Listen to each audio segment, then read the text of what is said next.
निमित्त कुछ नहीं करता, इस शब्द ने मालूम क्या किए? सबसे पहले मूलाचार का घात किया।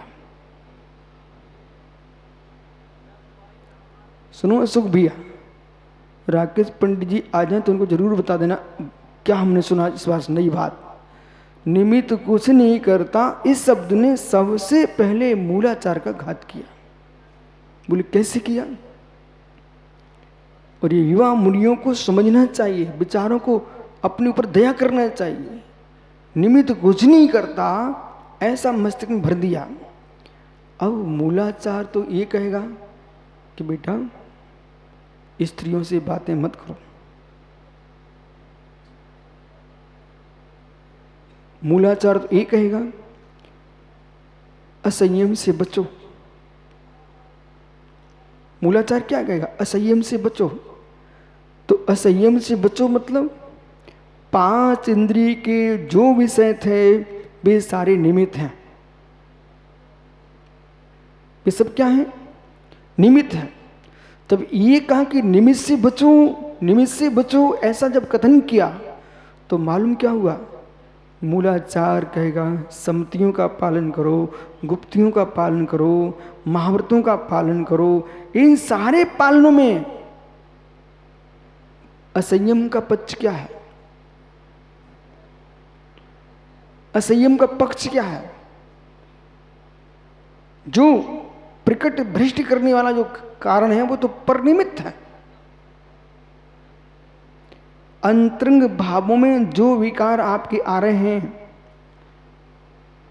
उन विकारों को आप अंदर ही संभाल लेंगे, अपयश नहीं फैलेगा। देखो मैं बड़ी करुणा से एक एक त्यागी को समझा रहा हूं, देश के न कि यही मात्र के, कि आप इतने निर्लज्ज मत हो जाओ, इतने निर्लज्ज मत हो जाओ कि खुलेआम टीवी चल रही है, खुलेआम मोबाइल चल रहे हैं, खुलेआम बेटा बेटियां घूम रहे तुम्हारे कमरों में, शाम के लिए 1 बज रहा है, 2 बज रहे हैं, तुम अपने आप को संभाल नहीं पा रहे हो। आज आपको लगेगा कि ये विशुद्ध सारक कितना कठोर बोलते हैं, ये आपको बोध होना चाहिए। पैर में कांटा चुभ जाए तो फिर जबरदस्ती सुई आपको चुभाना पड़ेगी, तब निकलेगा वो। इधर आप समझ नहीं पाए अपने आप को, निमित्त कुछ नहीं करता। उधर आचार्य कह रहे थे घृत है, सुब्रत सावरी कितनी घट्ट हो, कितनी साल का पुराना रखा हो, कोई ये सोच हम तो पुराने साधु बन गए तो हमें कुछ नहीं असर पड़ता। ये सब फालतू बातें हैं। तुम कितनी पुराने हो चुके हो, लेकिन घृत कितनी पुराना होगा, अग्नि के पास आएंगे तो पिघलेंगे। ये कह रहा है मूलाचार। ये क्या कह रहा है? मूलाचार। यदि निमित्त कुछ नहीं करता, ये श्रावक साधु के मस्तक में भर दिया और आप सारी मर्यादाएं पार हो जाएंगे। वो शब्द चिल्लाता रहेगा, निमित्त कुछ नहीं करता। वहाँ बुद्ध ने भी ये परंपरा चलाई थी, निमित्त कुछ नहीं करता। तो ये परंपरा उन्होंने चलाई और भिक्षु भिक्षुणियों को दीक्षा दी और एक साथ रहने लगे, सब भ्रष्ट हो गए। और जैसे भ्रष्ट हुए तब उनकी बुद्धि खुली, उन्होंने कहा अब भिक्षुणियों को संग में नहीं रखना चाहिए। फिर उन्होंने मालूम बुद्ध ने स्त्री दीक्षा बंद कर दी। लेकिन भगवान महावीर स्वामी ने क्या किया? स्त्री दीक्षा का निषेध नहीं किया, लेकिन स्त्री को मर्यादा का व्याख्यान किया। जिस स्थान पर पुरुष त्यागी रुकेंगे वहां पर स्त्री त्यागी नहीं ठहरेंगे। जहां पर इनकी भिक्षा वृत्ति होगी, इनकी साधना होगी, वहां पर आरकाओं के स्थान पर मुनियों का प्रवेश वर्जित पूर्ण रूपेण है। आरकाओं के स्थान पर मुनियों का विश्राम वर्जित, मुनियों के स्थान पर आरकाओं का विश्राम वर्जित।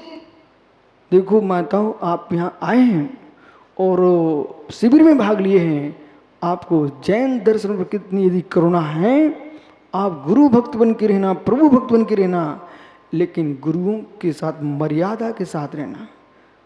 असमय में किसी मुनि के पास कभी नहीं जाना।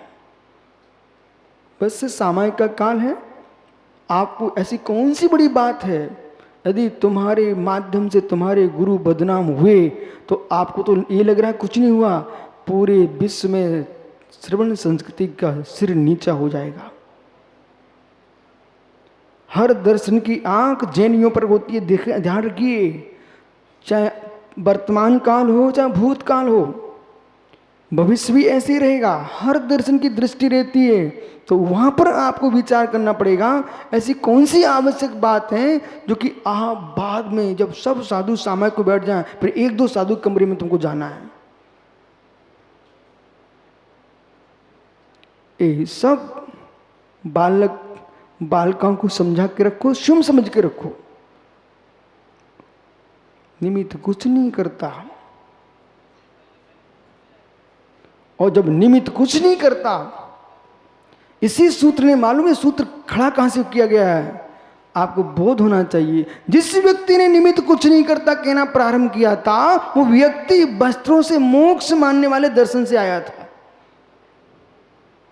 जिस व्यक्ति ने ये कहा निमित्त कुछ नहीं करता है, वो व्यक्ति कहां से आया, ये तो खोजना चाहिए आपको ना। अशोक कहां से आया वो व्यक्ति? जहां से वस्त्र पहने मोक्ष होता है, वो व्यक्ति वहां से आया था। समझ गए ना? समझ गए ना आप? तो जिसने अपनी परंपरा में ये प्राप्त किया हो कि सवस्त्र से भी मोक्ष होता, निर्वस्त्र से भी मोक्ष होता है, इस प्रकार की व्याख्या सुनी हो, परंतु भूल गए कुंद कुंद स्वामी की व्याख्या को। नव सिज्जई वत धरो जिन शासन हुई तिथ्यरो, नग्गो विमोक मग्गो शेषा मज्ञान सब्बे। तीर्थंकर के शासन में, अरहंत के शासन में, तीर्थंकर भी कौन, जिन शासन में वे भी वस्त्र पहने पहने मोक्ष नहीं जा पाएंगे। गैरों की बात छोड़िए। नग्गो विमोक मग्गो, नग्नताई मोक्ष मार्ग से सुनुमार्ग है, ऐसा जिन शासन में कहा गया है। इसलिए जिसको, जितने हमारे त्यागी वृंद ने ब्रह्मचार्य से लेकर के सामान्य ग्रह से लेकर के मुनिराज आचार्य परमेश्वरी तक, इनको अपनी चर्या का पालन करते हुए इतना ध्यान रखना चाहिए कि इन्हें ये सोचना चाहिए कि हम जैनत्व के एक प्रतिनिधि हैं। इनको अपने, जैसे इनको अपने शरीर का राग है, ऐसे जिन शासन का उसे चौगुना अनुराग रहना चाहिए। आप सदस्य हो जैन दर्शन के, ये मत करो मुझे तो अपने से मतलब है। तुम अपने से मतलब रख लो ना, तो मैं तुम्हें कभी नहीं समझाऊंगा। अपने से ही तो मतलब नहीं है तुम्हें। जिस साधु को अपने से मतलब होगा वो अशुभ प्रवृत्ति में कभी नहीं जाएगा। जिसे अपने से मतलब नहीं है, कसाय भावों से मतलब है, वो निर्लज्ज हो जाएगा, निर्लज्ज हो जाएगा। इसलिए निमित्त कुछ नहीं करता है। 5 भावों को समझिए। और मालूम अनिल भैया, शब्द का प्रयोग सुनो। हम तो सारे ग्रंथों को पढ़ लेते हैं। क्यों पढ़ता हूं कि इन्होंने क्या क्या गड़बड़ किया है। बोले तत्व सूत्र तो निमित्त प्रधान ग्रंथ है, बस एक लाइन बोल करके सत्यानाश कर दिया। बोले तत्व सूत्र तो निमित्त प्रधान ग्रंथ है, ऐसा कह करके अहो उपादानवादियों, तत्व सूत्र निमित्त प्रधान ग्रंथ ऐसा कह करके तुम क्या कहना चाह रहे हो? मंदिर बनाते हो तो मंदिर आप जो बना रहे हो मात्र पंथ की स्थापना कर रहे हो कि अरहंत में भक्ति है? यदि निमित्त कुछ नहीं करता तो तुमको मंदिर भी नहीं चाहिए पड़ेंगे। निमित्त कुछ नहीं करता, आपको शास्त्र की भी क्या आवश्यकता है? निमित्त कुछ नहीं करते हैं, आपको दुनिया के शिविर आदि लगाने की क्या आवश्यकता? निमित्त कुछ नहीं करते हैं तो ये सिखाने की क्या आवश्यकता आपको? निमित्त कुछ नहीं करता, आप क्यों परेशान हो? क्यों बिल्कुल हाय हाय करके मरे जा रहे हो इस बात को कहने के लिए? निमित्त कुछ नहीं करता, क्या आवश्यकता तुमको सिखाने की कि निमित्त कुछ नहीं करता? और कोई साधु के सामने फोटो खींच जाए तो बेचारे के प्राण निकल जाते हैं। जब इच्छा हो तो बिल्कुल कैमरा लेके आ जाते हैं। निमित्त कुछ नहीं करता। तो विषय पकड़ना चाहिए, लोगों को छल समझना चाहिए आपको। देखो, ध्यान रखो, तुम्हारी क्रिया प्रधान के साथ अभिप्राय तुम्हारा क्या चल रहा है, तुम पकड़े जाओगे। भले अभिप्राय क्रिया लिख के बैठ जाओ, लेकिन आपका स्वयं का अभिप्राय क्या चल रहा है इसे पकड़ना पड़ेगा। यदि तुम सच्चे मोक्ष मार्गी मुमुक्षु जीव हो, अपने अभिप्राय को संभाल के रखना पड़ेगा। किंचित मात्र भी अभिप्राय में तुम्हारे खोट है, गति खोटी नीयत है। मैं यहां बोल रहा हूं, यदि मेरे अभिप्राय में खोट हुई, मेरी दुर्गति हो जाएगी। मैं निमित्त की दृष्टि से कथन कर रहा हूं, उपादान की रक्षा के लिए। मैं निमित्त की दृष्टि से कथन कर रहा हूं, उपादान की रक्षा के लिए। अभिप्राय की पवित्रता देखिए आप। मैं क्या कह रहा हूं बेटे, संभल के चलो, नदी तालाब में स्नान करने मत जाओ, इसमें लहरें चल रही हैं, बाढ़ें चल रही हैं, पैर फिसल जाएगा, प्राण चले जाएंगे, एक व्यक्ति का, एक देश के नागरिक का अभाव हो जाएगा। ऐसे कोई निमित्तों के तूफान में डूब रहे हैं, कोई उपादान के तूफान में डूब रहे हैं, ऐसे काल में हम आपको बता रहे हैं दोनों एकांत मिथ्या हैं। निमित्त का स्थान उतना ही है जितना उपादान का है, उपादान का स्थान उतना ही है जितना निमित्त का है। निमित्त कभी उपादान नहीं हो सकता, उपादान कभी निमित्त नहीं हो सकता है, परंतु कारण कार्य व्यवस्था में आपको ग्रहण करना पड़ेगा। समझ में आ रहा आप लोगों को? समझ में आ रहा ना? निमित्त का लोप कर दोगे तो मूलाचार समाप्त। क्योंकि मूलाचार्य में जो चरणन योग की व्याख्या है वो आपको निमित्तों से बचाने की ही तो है। और मित्र प्रेरक निमित्त भी चाहिए, उदासीन निमित्त भी चाहिए। और मोक्ष मार्ग का उपदेश प्रेरक निमित्त दे रहा है कि बोटू भैया मौसमी के रस पीने के बाद दूध पियोगे तो मित्र आज न सही कुछ दिन बाद तुम पड़े मिलोगे। शुद्ध तेजाब है क्या? मौसमी का रस, शुद्ध तेजाब। यदि आपने मधुर रस के साथ अम्ल रस का प्रयोग किया, तुम्हारे शरीर में तेजाब बन जाएगा। मतलब सुधीर डॉक्टर क्या बनेगा? अम्ल तत्व के साथ मधुर तत्व का सेवन करोगे तो क्या होगा? पित्त भड़केगा कि नहीं भड़केगा? भड़केगा ना। ये सारे शिविरार्थियों को ये भी सीख के जाना है कि शिविर में हो, किसी ने आपको अच्छा फल दे दिए, बेटा फल उनके हो सकते हैं, स्वास्थ्य अपना है। इसलिए आपको संभल के भोजन करना हर समय, यही नहीं घर में भी। यदि आपको किसी ने, मालूम कितने त्यागी वृत्ति हैं, दूसरे दिन बमन करते हैं, दस्त हो जाते, बोले क्यों? या तो अम्ल की तीव्रता में साथ में मधुर खा के आ गए, मधुर के साथ अम्ल खा के आ गए, और सबके सरदा स्वास्थ्य खराब करने का उसका नाम है खटाई। सारे स्वास्थ्यों को खराब करने वाला कोई राजा है। जैसे कर्मों में मोहिनी कर्म प्रधान होता है, ऐसे स्वास्थ्य को खराब करने के लिए प्रधान कोई तत्व है, उसका नाम खटाई है। वो सीमा में लेना, अधिक जितनी खटाई खाओगे उतनी अपने आप को बचा नहीं पाओगे, हर प्रकार से नष्ट हो जाओगे। बैठो ज्ञानी, बराबर है कि नहीं? पढ़ लीजिए आयुर्वेद शास्त्र। अब भोजन है तो निमित्त है,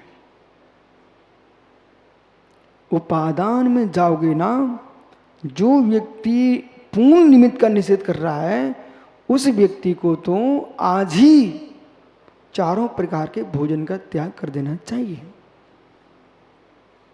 जो व्यक्ति निमित्त का को पूर्ण असत्य बोलता है उसको अशोक भैया आज ही चारों प्रकार के भोजन का त्याग कर देना चाहिए। बोले क्यों? क्योंकि भोजन करना निमित्त है, फिर कभी नहीं कह पाएगा निमित्त का अभाव, क्यों? वो बचेगा ही नहीं ना। भोजन करना माताओं क्या है? निमित्त है कि नहीं? और यहां सुनिए, जो तुम मनुष्य हो ना, देव हो, नारकी हो, पशु हो, ये सब निमित्त है, ये सब निमित्त है। ये जीव का स्वभाव थोड़ा ही है। ये देह का प्राप्त करना क्या है? ये सब निमित्त है कि उपादान? निमित्त है। तुम संसारी बने यहां बैठे हुए क्या है? कर्म का निमित्त है, उदिक भाव है। तो जीव का उपादान क्या? जीवत्व भाव। एकमात्र इस पृथ्वी पर संपूर्ण लोक में उपादान में कोई विराजा है, शुद्ध उपादान में, उसका नाम है सिद्ध भगवान। मात्र सिद्ध भगवान अपने उपादान में हैं, बाकी सब निमित्त के साथ हैं। अर्यंत भगवान निमित्त के साथ निवास कर रहे हैं।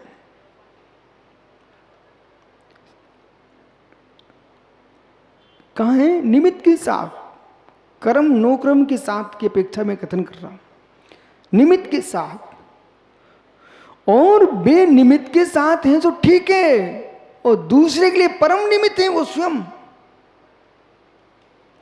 अरे अर्यंत भगवान को निमित्त नहीं मानेंगे अशोक पंडित आप, तो मित्र तीर्थंकर का होना अकिंचित कर्म। आज मेरी बातें सुनते जाना, तीर्थंकर का होना अकिंचित कर हो जाएगा, नमोकार मंत्र असत्यार्थ हो जाएगा, निमित्त सर्वथा निषेध कर दोगे तो। बोले क्यों? जो भगवान तीर्थंकर के समुख में गए जीव, भव्य प्राणी मान स्तंभ को देखते ही सम्यक प्राप्त कर लेते हैं। ये क्यों ऐसा हुआ?